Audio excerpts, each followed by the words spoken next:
As we have to move on from our musical interlude, the Red Wings back on the ice after dropping Friday night's game to the Rangers. After all the positives we saw on the road, Detroit is suddenly having trouble trying to ignite a power play that's gone 1-15 with a man advantage over the last 4 games. And those difficulties continued against the Blackhawks. Start with Detroit on the penalty kill, looking to slow Chicago's power play while Dylan Larkin cools his heels in the penalty box. That's Connor Bedard, and he fires it past John Gibson for the goal. Blackhawks up 1-0, but Detroit would get that goal back later in the period. Lucas Raymond shoots, puck goes through Arvid Soderblom's legs, and Dylan Larkin gets enough on it for the goal, his 9th, tying the game at 1. Move to the second. Chicago up 2-1, and this was a bad day for Detroit's power play. The Wings with 4 minutes on the man advantage to end the second period. They had a couple of chances to score, but couldn't capitalize. Detroit 0 for 5 with the man advantage, and the penalty kill wasn't any better. Third period, Connor Bedard finds Tyler Bertuzzi in front of the net. He goes 5-hole and scores. Chicago 3 for 3 with a man advantage, and that was more than enough to take down Detroit. 5-1 the final.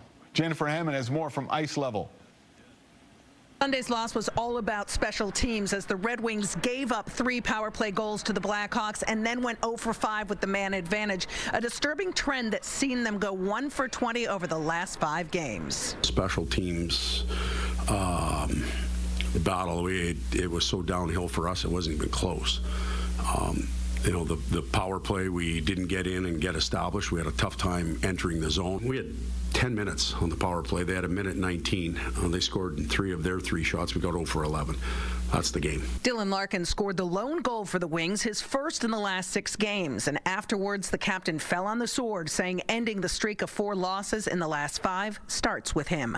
The last 2 at home here, we've had chances. I thought tonight we didn't give up much. We just lost the special teams battle, and we have look after look. I have 2 backdoors in 2 nights, and 0 goals to show for that. That's on me. People look to me to score, and I think I would point the finger at myself and got to put the puck in the back of the net in those key situations and off of good plays as well. You know, that's noble that Dylan is leading that way, but you could have lined a bunch of players up tonight and asked them the same question. So yeah, he wears the C. He's got to answer for the group, but there was a number of them you could have talked to.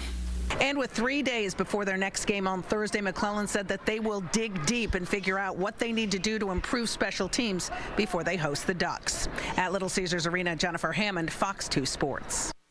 Thanks a lot, Hammer. Let's talk about the Red Wings with Pat and Stoney. And guys, it looks like the Red Wings continue to have the same kinds of issues crop up. And again, it's the power play and the penalty kill. Stoney, talk to me. Well, it's weird. The last couple of years, their power play has been great. And their penalty killing has been bad. The power play is so bad, as Jennifer pointed out, it's ridiculous, and they have had opportunities. I mean, Pat, they scored 7 goals in their last 5 games. That's pathetic. That's not good. Well, there's a number of things. The power play is a problem right now. It hasn't been all year, but it has been during this stretch. The penalty kill, 0 for 3 today. 0 for 3. They had to give up a power play goal to the Rangers. Now, the Rangers and the Blackhawks are in the top 3 in the league in power play percentage. And the Wings, they have had the top 6, 7 team in penalty kill. Today, it didn't show through. The other thing, too, is your goalie can't save 75% of the shots. I mean, you know, I'm not a goaltending expert, okay? I've only played beer league hockey, all right? So I'm not coming up here and trying to be... You haven't done the splits? Yeah, I'm not one of these guys who play beer league hockey and is calling up the radio station and saying I could score on, you know, Gibson or something. I'm not doing that. But I'm telling you, if Connor Bedard is one of the great snipers you'll ever see, if you're on your knees, he's on the power play and in the circle, and there's a hole this big, Connor Bedard is going to shoot that through that hole. And also, you've got to finish. You know, they made that goalie look great with these toe saves because they break around him, there's a big thing, and they shoot it back into him. You're not going 5-hole there. So there was all this, the penalty kill, the power play, blowing scoring chances, the goaltender like, you know, big hole here. You know, you cannot play that way and expect to win. And good for Jeff Blashill and Tyler Bertuzzi. It was their revenge game today. They were the killer bees. That was, you're right. You know what, when you talk about big holes and guys not being able to score, Patrick Kane against the Rangers the other night, it was a huge hole coming across the crease. And he missed that one like there. So you got to finish. You definitely have to finish. one today too that they showed. I mean, and Larkin on that one, you got to do that. And that power play, I mean, to get an early penalty like Larkin did, and then Bedard scores within the first minute of the game. I mean, a team that can't score goals, it's tough. Here's the question. What is McClellan's remedy for this? He keeps talking about it, but are we going to does he have something up his sleeve that we will see tangible results from? Because that's what we need. You should call his own plays and get rid of John Morton. No. It's a talent issue. Yeah.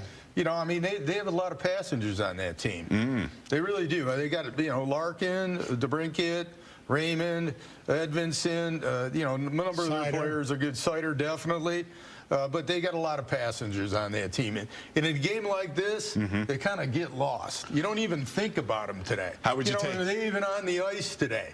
Did they touch the puck today? And they're getting $5 million plus a year. That type of thing. How would you take care of that problem in the beer league, Pat? Well, in the beer league, I don't know, man. They'd steal their beer. I do like I always did. I'm tapping my stick in front of the net and saying, I'm open. What about Marco Kasper? I mean, we've seen, things from, we've seen things at a high level from him, but now we're seeing it maybe at the bottom. He's not playing as well as he's capable of playing. He went through a stretch where he was looking like he did last year, and then he went away again. What does success look like for him, Stoney?